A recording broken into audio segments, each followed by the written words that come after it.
ಎಲ್ರಿಗೂ ನಮಸ್ಕಾರ. ಮೊನ್ನೆ ರೀಸೆಂಟಾಗಿ 10ನೇ ತಾರೀಕು ನಂದೊಂದು ಜನಪದ ವಿಡಿಯೋ ಸಾಂಗ್ ಬಿಟ್ಟಿದ್ದೀವಿ. ಅದರ ರೆಸ್ಪಾನ್ಸ್ ಹೇಗಿತ್ತಂದರೆ, ಒಬ್ಬ ಸಿನಿಮಾ ನಟನಿಗೆ ತನ್ನ ಸಿನಿಮಾ ಯಶಸ್ವಿ ಆದರೆ ಎಷ್ಟು ಸಂತೋಷ ಆಗುತ್ತೋ ಅಷ್ಟೇ ನನಗೆ ಖುಷಿ ಆಯಿತು. ಕಾರಣ ನೀವುಗಳು ಎಲ್ಲರೂ ನೋಡಿ, ಒಂದಿನದಲ್ಲಿ 4,000 ವ್ಯೂಸ್ ಆಗಿತ್ತು. ಸೆಕೆಂಡ್ ಡೇ 5,600 ಚಿಲ್ಲರೆ ಆಗಿತ್ತು. ಇದು ಒಬ್ಬ ಹೊಸ ಕಲಾವಿದನಿಗೆ ನೀವು ಕೊಟ್ಟ ಒಂದು ಪ್ರೋತ್ಸಾಹ ಅಂತ ಹೇಳ್ಬೋದು. ನಿಮ್ಮ ಪ್ರೋತ್ಸಾಹ ಇಷ್ಟ ಐತೆ ಅಂತೇಳಿ ನನಗೆ ಗೊತ್ತಿರಲಿಲ್ಲ. ನಾನು ಅಂದ್ಕೊಂಡಿದ್ದೆ ಒಂದಿನಕ್ಕೆ 200 ಇಲ್ಲ 300 ಓಡ್ಬೋದು ಅಂತ ಅಂದ್ಕೊಂಡಿದ್ದೆ.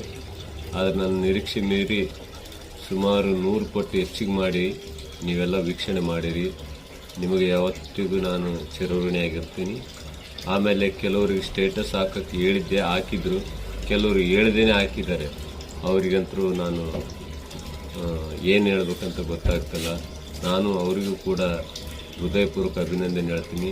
ಎಷ್ಟು ಜನ ಕಾಮೆಂಟ್ಸ್ ಮಾಡಿರಿ, ಅದರ ಕಾಮೆಂಟ್ಸ್ ಬರೆಯೋದು ಕೂಡ ನನ್ನಿಂದ ಆಗಿಲ್ಲ. ಯಾಕಂದರೆ ಕಾಲ್ ಬರ್ತಾಯಿತ್ತು, ಫೋನ್ ಮಾತಾಡ್ತಿದ್ದೆ, ಬರಿಬೇಕಂದೆ, ಬರೆಯೋಕ್ಕಾಗಿಲ್ಲ.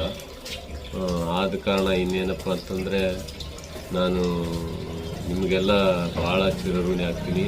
ಆ ವಿಡಿಯೋ ಮಾಡ್ಬೇಕಾದ್ರೆ ಎಷ್ಟು ಕಷ್ಟ ಆಯಿತು ಅಂದರೆ, ಅಭಿವರ್ಧನ್ ಸರ್ ಅಂತೇಳಿ AV ಡ್ಯಾನ್ಸ್ ಕಂಪ್ನಿಯವರು ಮಾಲೀಕರು ಮತ್ತು ಕೋರಿಯೋಗ್ರಾಫಿ ಅವರು ಭಾಳ ಕಷ್ಟಪಟ್ಟು ಈ ವಿಡಿಯೋನ ಮಾಡಿದರು. ಅದರಿಂದ ಹುಸೇನ್ ಸಾಬ್ ಹೃದಯ ಸಂಗಮ ರೆಕಾರ್ಡಿಂಗ್ ಸ್ಟುಡಿಯೋ ಅವರು